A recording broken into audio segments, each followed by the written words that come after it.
আসসালামু আলাইকুম। আমি তাহমিনা ইসলাম। আপনাদের সবাইকে স্বাগত জানাচ্ছি টিআই কিচেনে। আজকে আমি খুবই মজার ঢ্যাঁড়স ভাজি তৈরি করে দেখাবো। এরকম একটা ঢ্যাঁড়স ভাজি থাকলে গরম ভাতের সাথে আর কিছুই লাগে না। আমার প্রসেসে একবার ঢ্যাঁড়স ভাজি করে দেখুন, ট্রাস্ট মি খুবই ভালো লাগবে। চলুন তাহলে শুরু করি।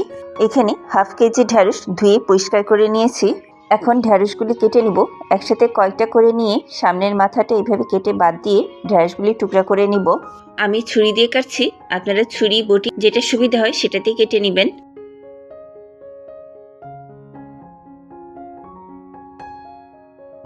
এই তো আমার সবগুলি ঢ্যাঁড়স কাটা হয়ে গেছে। 4টা পেঁয়াজ নিয়েছি, পেঁয়াজটা ছিলে ধুয়ে কেটে নিব। ঢ্যাঁড়স ভাজিতে পেঁয়াজটা একটু মোটা মোটা করে দিলে দেখতে এবং খেতে দুটোই ভালো লাগে।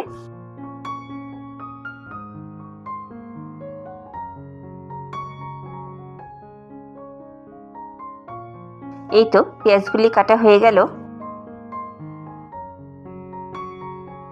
8টা কাঁচামরিচ নিয়েছি, কাঁচামরিচগুলি কেচি দিয়ে মাঝখানে চিড়ে দিব।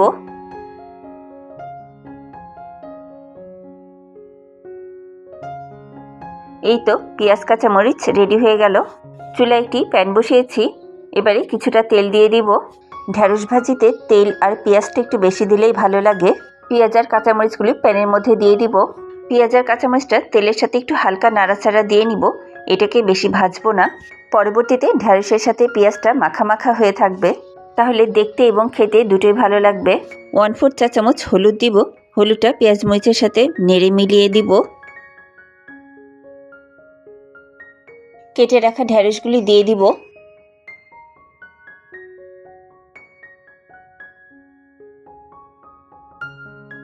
স্বাদ মতো লবণ দিব। এবারে সব কিছু ভালো করে নেড়ে চেড়ে মিলিয়ে দিব। চুলার আঁচটা মিডিয়াম লোতে রেখে ঢাকনা দিয়ে ঢেকে 5 মিনিট রান্না করে নিব।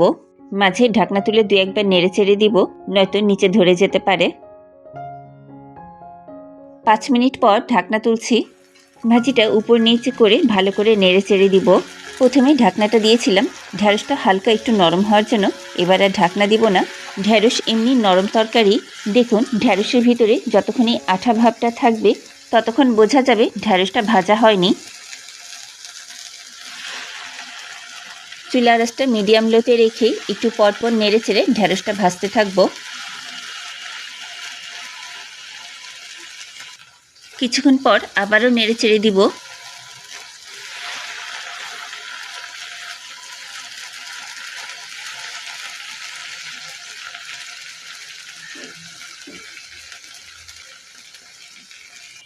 কিছুক্ষণ পর আবারও নেড়ে চেড়ে দিব। এখন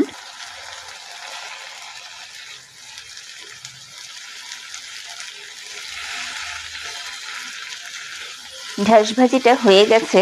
দেখুন ঢ্যাঁড়সের ভিতরে আর আঠা আঠা ভাবটা নেই। ভাজিটা একদম ঝরঝরা লাগছে দেখতে, আর সবুজ সবুজও আছে। এই তো ঢ্যাঁড়স ভাজি করা কমপ্লিট হয়ে গেল। এবারে তুলে নিয়ে পরিবেশন করে দেখাচ্ছি। খুবই সহজে এবং কম সময়ের মধ্যে এরকম মজার ঢ্যাঁড়স ভাজি তৈরি করে ফেলতে পারেন। ভিডিওটি কেমন লাগলো আমাকে কমেন্ট করে জানাবেন। ভিডিওটি ভালো লাগলে একটি লাইক দিবেন, আর এমন সুন্দর সুন্দর ভিডিও পেতে আমার চ্যানেলটি সাবস্ক্রাইব করবেন। পাশে থাকা বেল আইকনটি প্রেস করে দিবেন, যাতে করে নতুন ভিডিও নোটিফিকেশনগুলি পেয়ে যেতে পারেন। আজকের মতো এখানেই শেষ করছি। পরবর্তী ভিডিওতে আবারও দেখা হবে ইনশাআল্লাহ। ততক্ষণ ভালো থাকুন, সুস্থ থাকুন, টিআই কিচেনের সাথেই থাকুন। এতক্ষণ ভিডিওটি দেখার জন্য ধন্যবাদ। চলুন গরম ভাত দিয়ে ঢ্যাঁড়স ভাজি খেতে খেতে বিদায় নিচ্ছি। আল্লাহ হাফেজ।